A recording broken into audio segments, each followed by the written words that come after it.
HONOS Superbike Race 3. Previously on Inside MotoAmerica, pressure to rise. They made like a little, it looked like his leathers, has like all the sponsors on it. It's like a little onesie. It was pretty hilarious.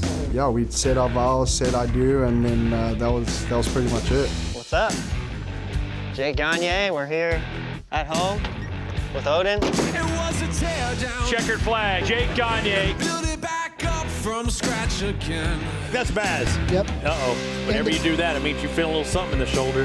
I think some motocross track have less bump than this. We're closer than it seems. Quicker than anybody through Sector 2. This is a stunning lap from Matthew Scholz. It was a struggle.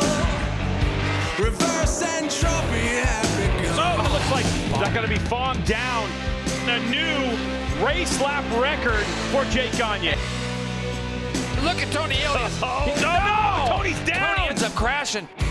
We're getting ready for the next one. I'm sorry. No, it's okay. If we win a couple more races, we'll get that championship. So if we can do that, I'd be so stoked. I mean, it'll be my first championship in a long time. First Superbike championship. That's always been a dream here in the States. I'm going to give everything I got to pull this off. Just another one. And how about this guy, Jake Gagne? What a statement. Another win.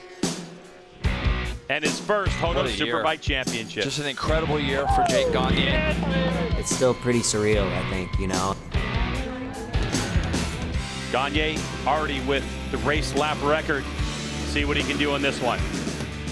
The elephant in the room is, when's he gonna lose?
Our winner today, Jake Gagne. He has a 98-point lead. Maybe tomorrow you just pack it in and let these guys win. I just got to do my job, and you know, when this bike is this good, I got to ride it as hard as I can every lap. You're never at the top of the mountain, no matter how close you are. There's always more to learn. There's always more work to do. There's always more you want to accomplish. And we're all climbing some sort of mountain. And how about this guy? Fresh and lean attack performance Yamahas, Jake Gagne. What a statement. 9.5 seconds, the margin of victory, and his first HONOS Superbike championship. Just an incredible year for Jake Gagne. Jake Gagne swept the weekend again in New Jersey, and in race 2, he captured the 2021 HONOS Superbike championship. All I'm worrying about is next week already. You know, we have 3 races at Barber, and I want to keep doing our thing, keep riding as hard as I can, and then after that, I'm sure I'll let it sink in when we can relax a little bit. In his championship-winning race, he set the lap record and extended his winning streak to 16 in a row. Matthew Scholz solidified second place overall in the championship by coming in second for all 3 races. This was the South African's best season in MotoAmerica. This is the closest we've been all year. Awesome effort. You guys did awesome.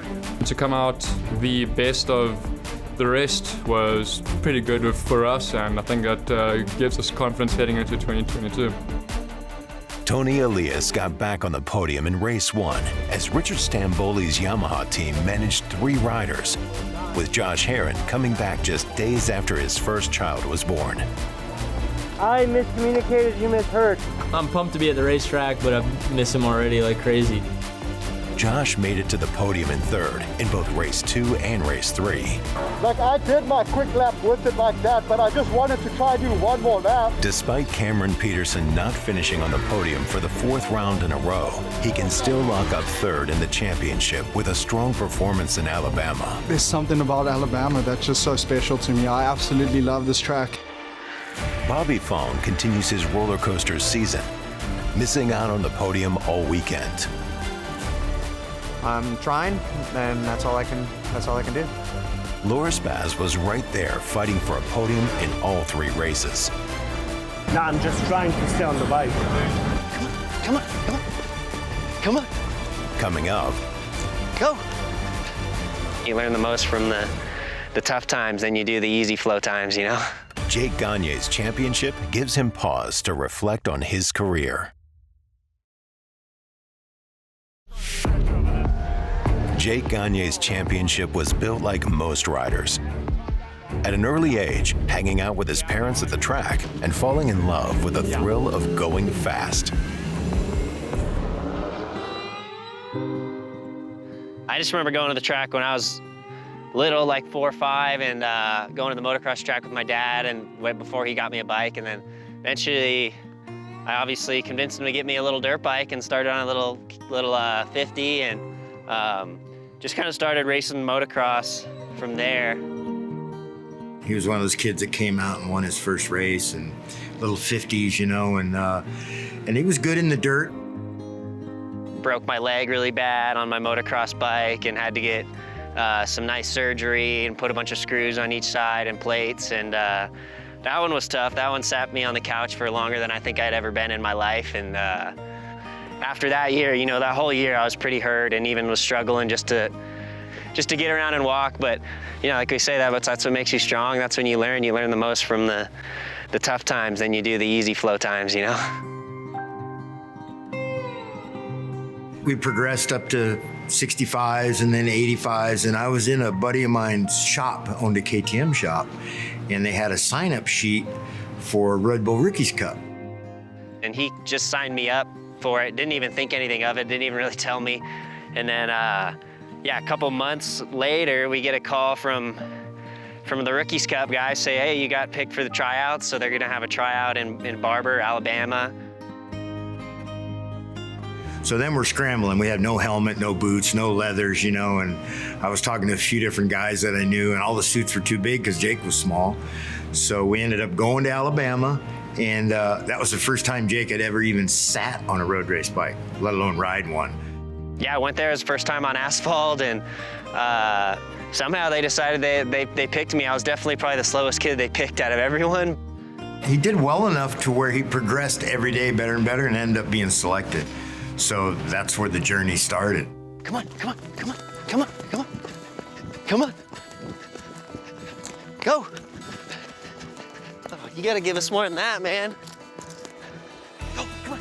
My first year road racing, we got some good success in the US Rookies Cup and got a couple wins, and then the next 2 years kind of went straight over to Europe and did the Red Bull Rookies Cup in Europe, and then yeah, I kind of won that the second year, so I had some good success over there, and then from then came back to the States in the 600 class in AMA, and then MotoAmerica Superstock, and then some years in Superbike, the little World Superbike, and it took us a while, but we finally got some Superbike wins here in the States, and now we're here.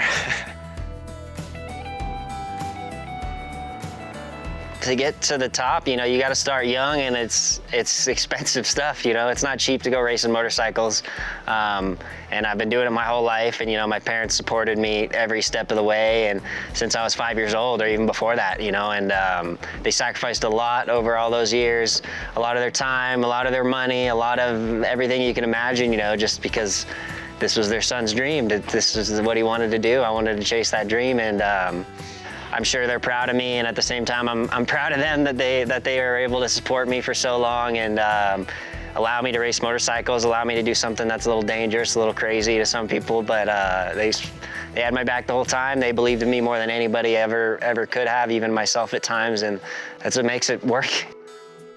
It's always believing in your child, and the odds of making what Jake did, you know, your odds are better being a ball player, probably. So I never had those expectations for him. All I wanted to do was not pressure him, not yell at him like a lot of those dads do, and just let him do his own thing.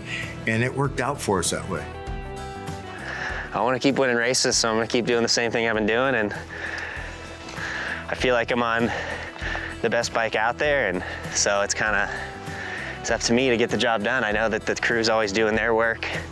They always give me the best bike they can, and this Yamaha R1 is just incredible, and it works really good for me, so just about going out and doing it.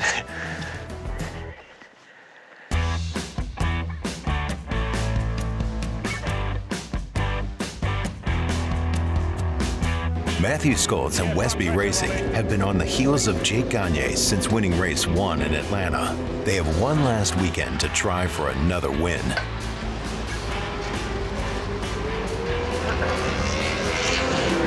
I don't know, the front's like pushing a lot. The front is? Yeah. Where? Like in the first corner. And then at the bottom when you're coming off the brake? That's fine. Okay, all right. Westby does a quick data download to get a handle on the feeling Matt has going into corners. Can you get a quick download, Herschel? And I'd like to... What's the backing feel like right now? I don't really have backing. So the only time it feels weird is going into the museum corner. As I first tip in, it has like a little slide. Okay. But the actual EV is fine. We can just put some more torque in it, Matthew. Okay. So we'll just put more in now, everywhere. Yeah. Okay. And there's something going on with the pit lane speed control. Pit lane speed limiter is stuck on. Okay. Chuck's getting a new switch. What has happened there? It's been Chuck just turned it on, and then I went to... got the whole control? Okay, here we go. Yeah, traction, engine, brake, torque, it's been crushed there. Yeah. Oh. Okay. Okay, we got more torque. Okay. After Chuck comes back from the paddock and a part is swapped, Skoltz is ready and waiting to get back out. You good? Yes. Let's do another run on this tyre. Yeah. Get it drop off and see what it's like then, okay?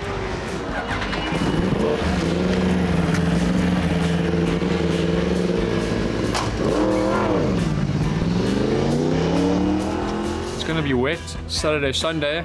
We haven't had too much practice in the wet for the last 2 years, really, so it's going to be something setting up the setups in the first qualifying, and then, yeah, hopefully see how the race goes from there. Loris Bass wrecks on his 4th lap, and the HSBK Ducati New York team doesn't have enough time to get the bike back out in the session. Jake Gagne ends practice 1 with the top time again.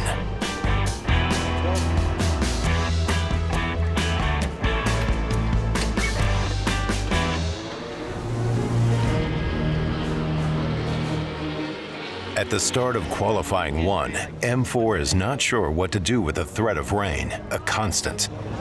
I don't know what to do. Okay. I reckon just be ready, and then you call the shot. Ready, we will roll out, and if I need to do a slow first lap, I will. Yeah. Wait, 1 minute, we'll pull like we do. Yeah. Okay. Because the darkness is spreading. 2.5. Darkness! Darknesses!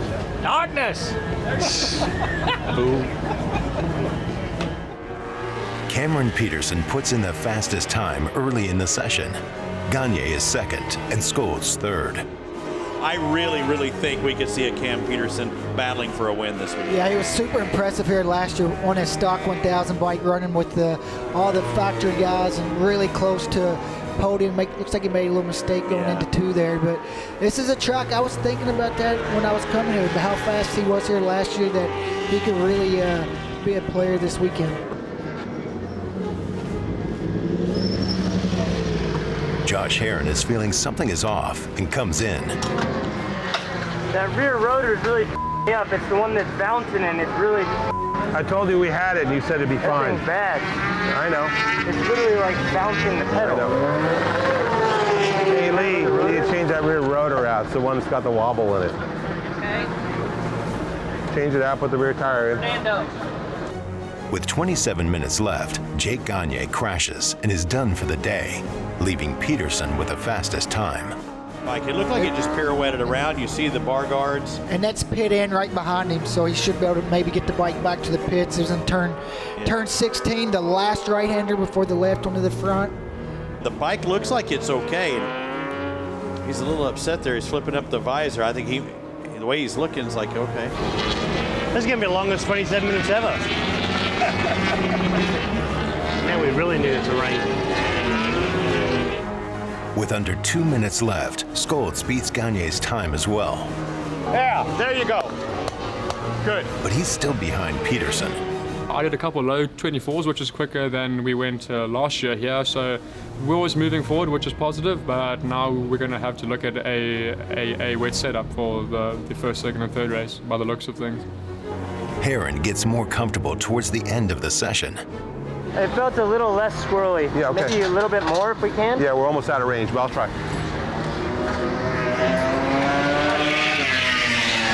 A little bit less.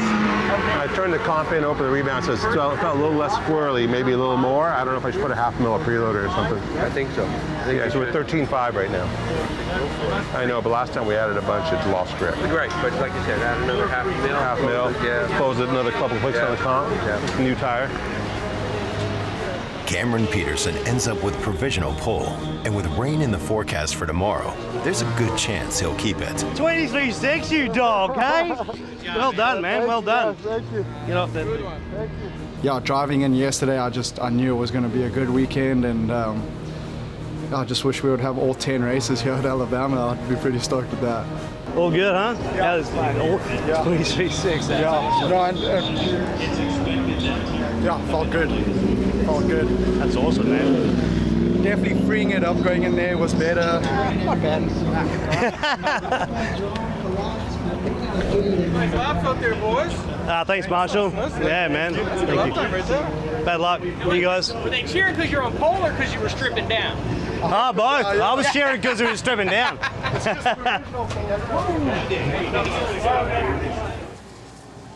Loris Baz doesn't make it out for the Q1 session. He is feeling a little banged up from his earlier crash. It's questionable if he will continue tomorrow.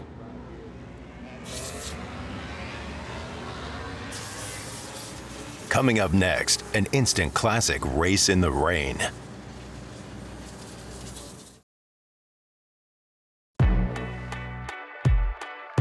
The first 8 rounds of the season had dry weather every day with no threat of rain. Here in Alabama, Saturday certainly will not be dry.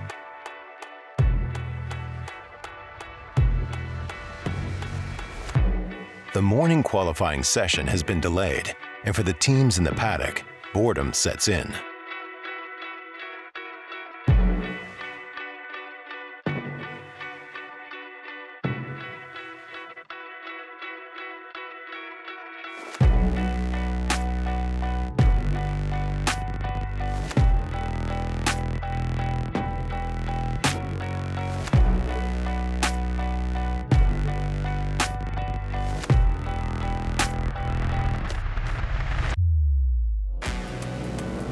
Once a shortened qualifying 2 got underway, catching Cam Peterson for pole was off the table. The rain-soaked track slowed everyone down significantly.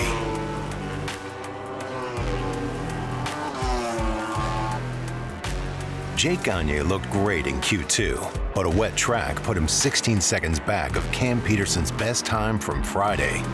These conditions involve a lot less grip and even more focus than usual.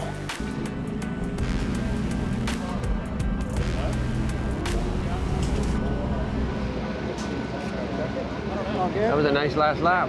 Yeah. Put that one together quite nicely. Felt good. Good. Really.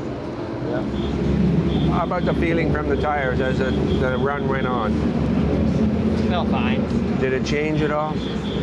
I mean, a couple laps in, I got some warmth in there, and it started feeling a little better and better, but it didn't feel like it started to drop off at all, for sure. You know, it still felt like it kept its good edge and got through the water good. Coming over 5, when you're going in there, you get a good feel. Does it feel like it's actually pushing the tire hard enough down onto the asphalt? Yeah, like in 5, I'd have like this little feeling like if I got in there deep as I'd start to get lean angle of like, almost like the tire, like I feel like, you know, with the tread on it, like the tread was really flexing or like coming together or something like that. Yeah, like squashing together maybe, like because I had that little feeling. Right. But it was good, like it kind of gave me a warning, I think, of don't push that part of it too hard, you know? More at the end of the run or at the beginning? The last couple laps. The last couple laps, okay. Cameron Peterson gets his first ever pole position in the Superbike class. Matthew Skoltz is second, Gagne rounding out the front row, and Loris Bass is starting last from 27th after crashing in practice and sitting out Q1. I don't think I have this much fun on any motorcycle anywhere else in the world than I do here at Alabama. I don't know what it is, but I just absolutely love this place. It's so much fun. Got my new wife. She's first race that she's been to as my wife, so that's pretty cool. And got the whole family out here, a bunch of family friends. So we got quite the crew here, and then you know, all that kind of stuff, just it really adds a little bit something to the weekend. Here we go, 17 laps scheduled, the lights off, and we're racing. Right there, we have a start. Josh Herron from row 2 got a good launch.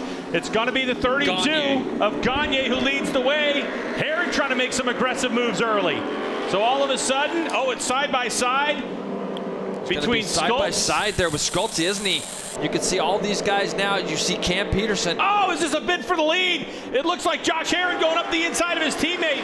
So all of a sudden, Fresh and Lean Attack Performance Yamaha is going at it on the first lap in these treacherous conditions. Look at Gagne letting off the lever down into Charlotte's Web. He'll retake the lead. And think about how good we have seen Herron in the wet at other races. Atlanta a few years ago in a bone stock R1, and then he won in Jersey in these conditions as well. So Herron is not scared to go in the rain.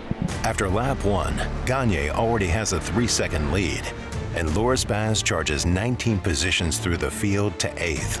Further back, it's going to be Barber, Kyle Wyman, and there's Baz. Already. Baz has come from dead last, and he's already put himself into this battle for 5th. I didn't want to overtake them by the outside, so I went inside, but then I could have overtook more guys straight away, but I didn't want to be in the outside of someone crashing. So.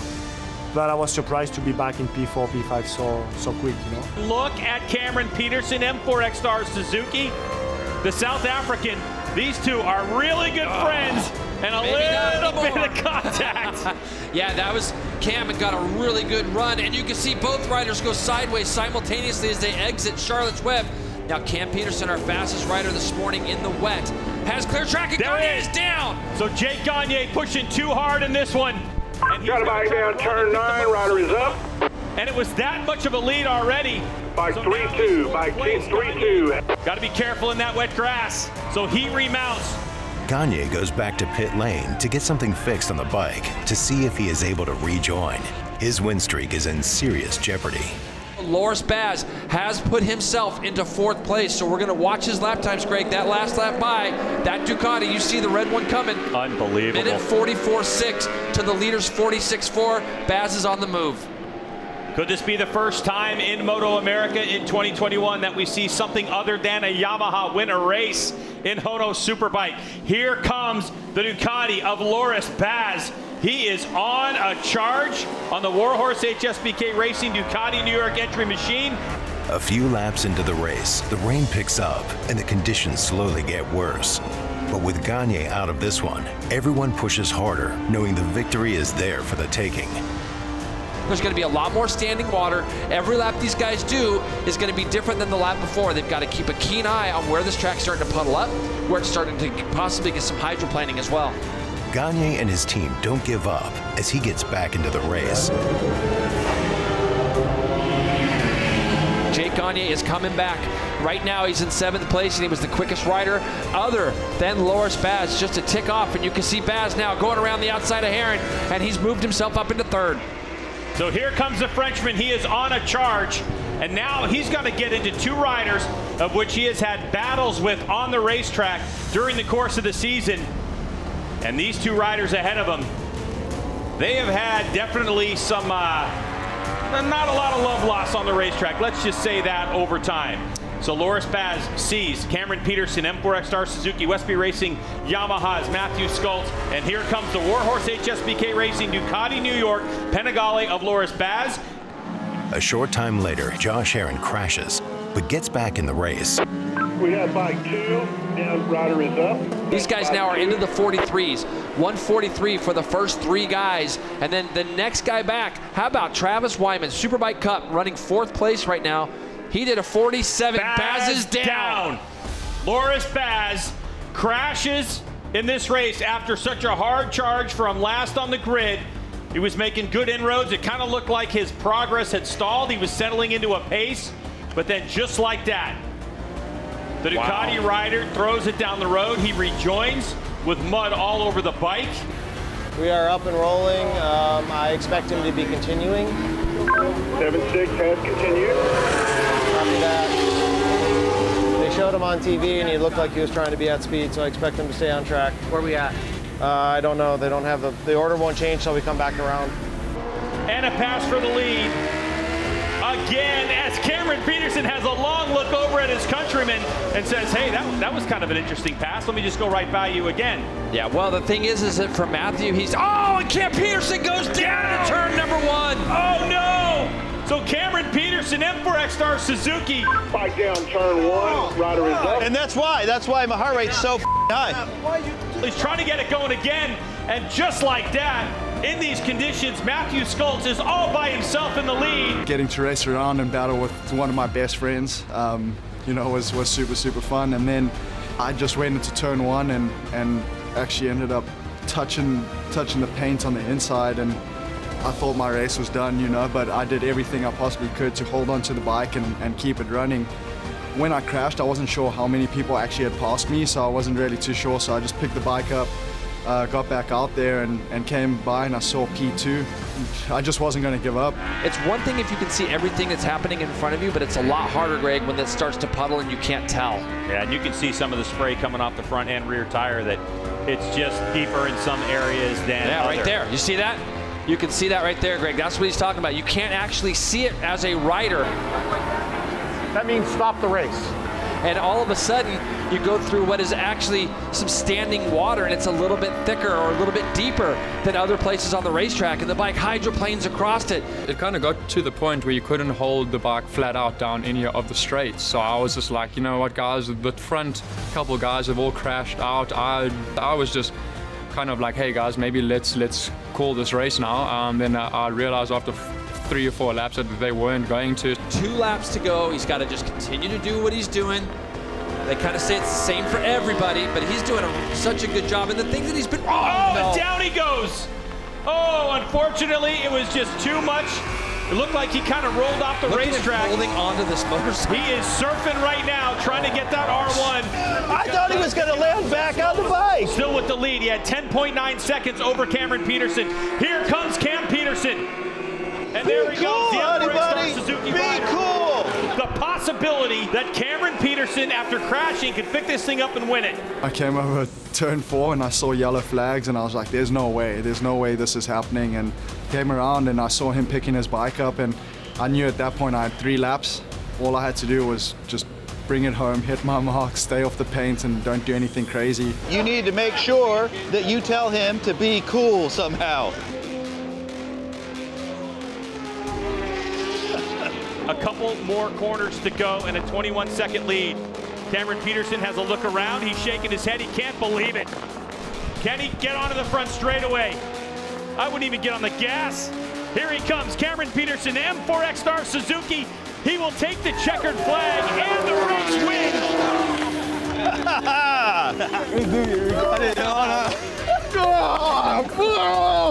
Oh, you're crushing me. You're crushing me. The last 3-4 corners, I was crying like a little baby in my helmet. I honestly couldn't believe what had just happened in the craziest circumstance possible. Skultz takes second and Baz is third, as all 3 podium finishers crashed.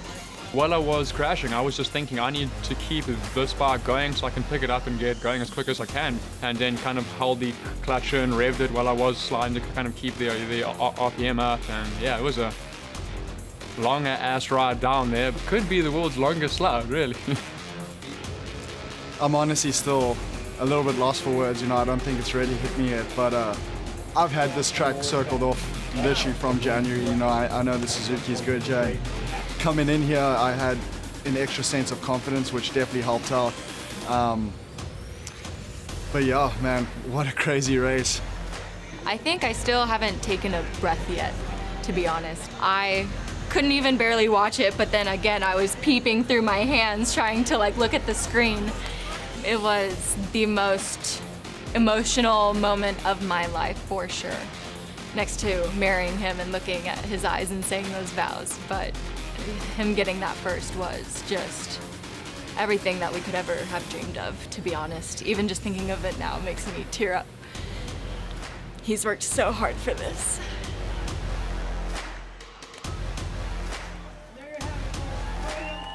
Gagne's streak was broken in race 1. How will he respond? Sunday morning's forecast was no different than Saturday's, with rain expected most of the day. But it's a chance for Jake Gagne to get back on the winning track after taking 12th in rain-soaked race 1.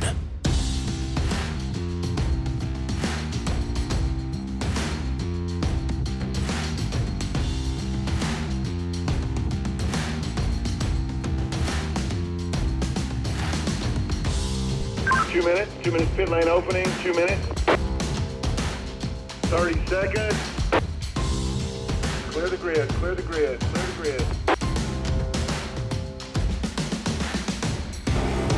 Clutches are out. We're away racing. Cameron Peterson with a good launch. But position goes to Matthew Skoltz up the inside, bending it into turn number 1. He's going to run out of racetrack right there. You definitely want to stay away from those paint lines. So Cam Peterson, M4 X-Star Suzuki, will lead us over Westby Racing's Matthew Skoltz, and right there, Loris Baz with a good start on the Warhorse HSBK Racing Ducati New York Panigale. Yeah, we know these three all have a little bit of history, so I think that with these conditions, we'll see how they handle as far as the close racing goes and all that. We want to see good, tight racing. Jake Lewis back there does have 4th. Gagne already up to 5th. You see Barber making a move under Ashton Yates there for that 5th spot. Kyle Wyman, what a start he has had, Greg, to come from the back of the grid all the way up to 6th place already. So the Panera-bred Ducati is got himself in a good spot early. Shortly into the first lap, and Jake Gagne is already in 4th after starting 12th on the grid. We overcompensated for the amount of spin and instability we had in race 1. So we took a lot of the power out of the bike and we put a lot of cut in it going down the straightaway, and that resulted in a pretty crappy race 2. At the start of lap 6, Josh Herrin is already being lapped as he was the only rider that took the gamble and started with slicks and not rain tires. You could tell he's on slicks. I was thinking, why are we catching up to Herrin so early? But yeah, that's going to be a kind of a mistake here because it's just too wet early. You're going to give up way too much track position. But I know the idea, man, how though. brave. How brave. Absolutely. I mean, for Josh Herrin to be doing that right now, pretty brave to be sticking it out there. Was a mess. I tried going with slicks. I was like, screw it, nobody else is doing it. I wanted to give it a try. You know, you've seen races before where that paid off. You know, it didn't pay off. Herrin eventually pulls out of the race.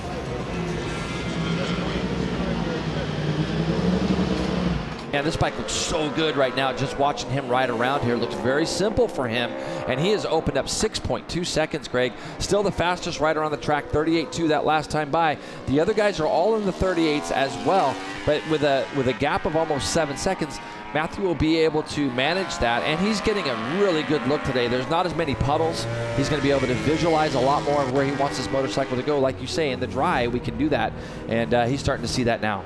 With 5 laps to go, the race was red flagged with a deer spotted running across the track, and Skoltz wins his 2nd race of 2021. Uncontested Matthew Skoltz after the first lap or 2, and he's going to wrap it up. Loris Baz is going to finish in 2nd place, and Jake Gagne will hold on to 3rd. Cameron Peterson 4th, Jake Lewis in 5th spot. Came out angry and rode a really awesome race and managed to open up a gap and take the victory, which makes me feel good, you know, that I finally managed to get a victory this year without Jake's bike, you know, breaking down or that guy crashing, and it was nice to actually beat, you know, everyone, and it makes me feel good. Yeah, I'm glad we ended up on the podium, but it wasn't the best race for us. It was one of the first ones all year. We kind of didn't have the best setting in the bike. We had way too much kind of TC, and Matt took off. He launched, and it was kind of one of those races. I kind of just did what I could, did what I had, and we brought it home on the podium, which was nice. When we come back, race 3 from Barber Motorsports Park in Alabama. Who will stand on top of the podium one last time?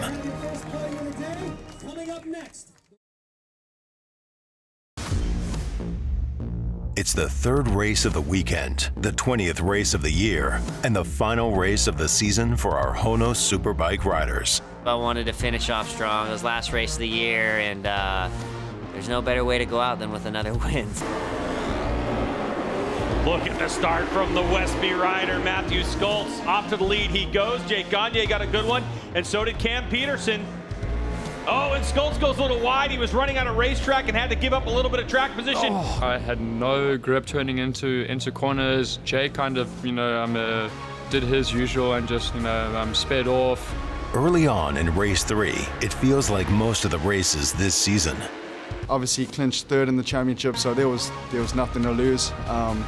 And I told the boys, I was like, listen guys, this is race 3, I'm ascended. And there goes Cam Peterson, tips off. I might have pushed it a little bit too hard on that first lap. Once again, super lucky that the bike didn't get too damaged in the crash. I was able to pick it up and keep going. In lap 7, Baz crashes, but is able to get right back into the race. He eventually settles into 9th behind Hector Barbera. Jake Gagne, fresh and lean attack performance Yamaha, your new national champion, is doing what we've seen him do all year long. Already with a 3.3 second lead. As Jake Gagne gaps the field one last time in 2021, Loris Baz is on a mission to track down one more podium. This time I was 15 seconds away of P3, so that I just said. This is where Baz has been really strong too, going down the inside. You'll see he'll kind of get over to the left a lot earlier, but Ashton goes in there pretty good. He looks over and sees Baz, and that's where Loris was tipped off earlier in the race. And now into a podium spot after throwing it down the road. Put your hands together for your national champion, Jake Gagne, and he'll take his record-breaking 17th victory of the season. Matthew Skoltz, number 11, coming off of a win, and he'll go front wheel in the air and come across the line and get another second-place finish. MotoAmerica HONOS Superbike rookie, Warhorse HSBK Racing Ducati New York's Loris Baz. And he'll be happy with that 3rd place finish as he takes the checkered flag. Took off and just put my head down and pulled a bit of a gap and finished with a win. So to cap off the year, that's pretty amazing. Just really happy to end off the season how we did, and gives us confidence heading into 2022. I wish I had more battle with Jake than I had, but it's been nice. I met some nice people. Championship is nice. Wayne is doing a great job to put this championship where it belongs. I was way too hard on myself all year. I think I was just bumming out. I had so much, I had high expectations for myself, and I didn't meet them, and it bummed me out. In this game we play, it's a year-to-year deal. You won't know till February. We'll get the phone call usually. So it's a stressful off season, but at the end of the day, I'm staying ready. Cam Peterson will miss the podium in the final race, but after his first win in race 1 and wearing a replica helmet in honor of his dad and uncle he never met, it'll be a weekend to remember forever. My oldest uncle, Keith, him and my dad they were on the same team on Caltex. And that was my Uncle Keith. That was his helmet design. And he actually ended up crashing in front of my dad and unfortunately passed away. My dad started running that helmet as a replica, and it's just super sentimental to my dad. Unfortunately, I never got to meet my Uncle Keith. The tribute, not only to me, it's a whole family thing I got really choked up with that, so it's just love my boy for doing that. Honestly, I didn't expect that ever. So it means so much. Probably means more than the win. Up next, a look into the future for our 2021 champion. Jake Gagne's championship season will be looked back on as one of the best ever. Right now, though, for him, it's a chance to look ahead.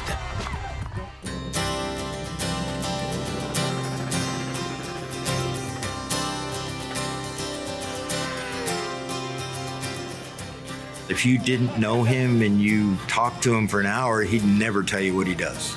I remember with, Red Bull and all that, he'd always wear his helmets and his hats when he had to, but outside the track, that stuff came off. He didn't really want the attention. What's that?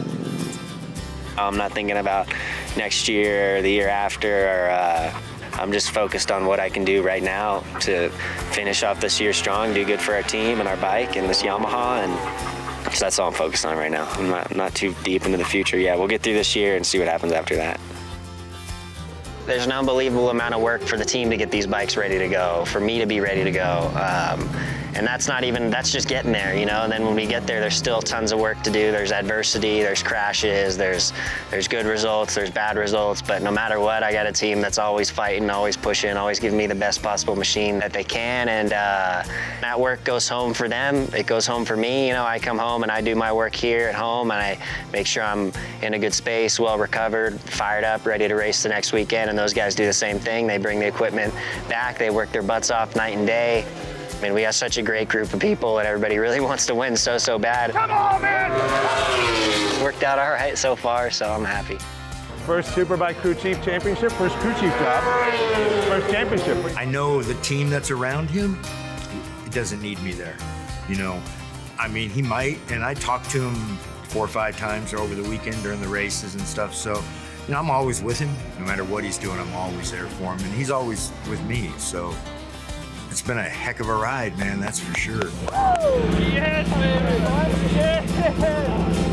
I'm blessed that I get to race motorcycles, do what I love, and I'm gonna do it as long as I can do it.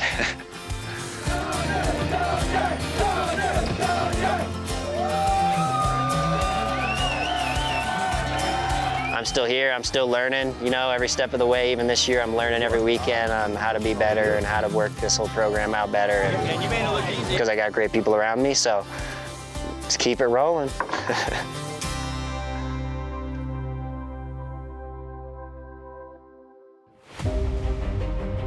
As the fresh and lean Attack Performance Yamaha team winds down the season with a celebration dinner, they reflect on winning the championship, which is difficult enough, but winning 2 in a row is an even bigger challenge.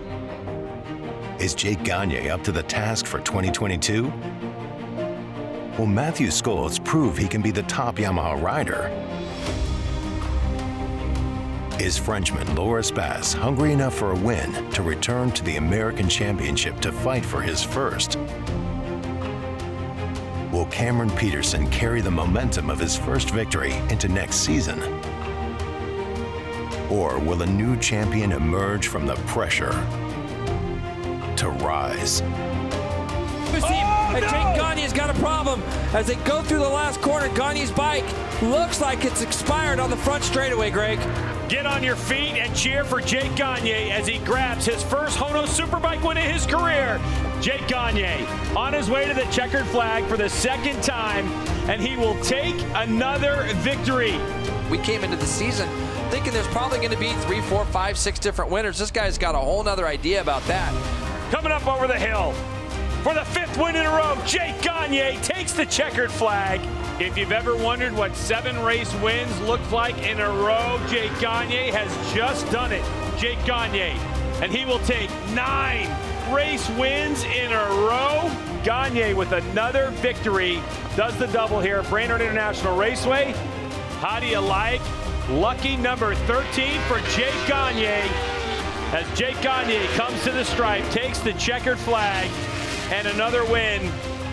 Your national champion, Jake Gagne, he finally got the reins sorted out, and onto the front straightaway he comes, and he'll take his record-breaking 17th victory of the season. I feel like, going into this year, we were second last year in the championship, so I feel like we're kind of next in line to be the favorite, and I'm my favorite, so that's my plan. We want to go there and get wins. We want to ride as hard as we can ride, learn, and wherever we end up,